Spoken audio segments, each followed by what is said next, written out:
Muito obrigada, senhor presidente. Parabéns à bancada do PCdoB pela apresentação dessa moção, que trata de um tema extremamente importante na nossa sociedade. Nós vivemos em um dos países com a maior índice de desigualdade no mundo, e isso é algo que deve nos chocar todos os dias.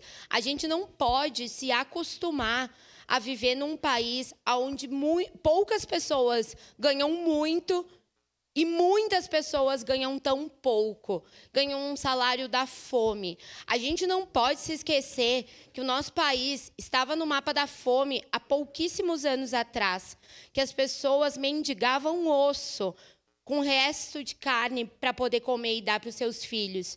Nós somos um dos maiores produtores de alimento do mundo, e mesmo assim pessoas passam fome.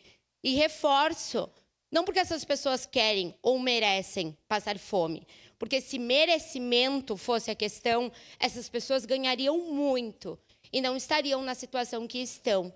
E é por esse entendimento, pelo entendimento do tamanho da desigualdade social do nosso país, que a gente precisa, sim, estar junto a essas medidas do combate aos supersalários, porque a gente também vê, junto a isso, junto a essa desigualdade social, a questão que a gente tem muitas reformas que punem o funcionalismo público, que é o que faz funcionar as políticas públicas que tiram as pessoas de realidades tristes como essa que expressei.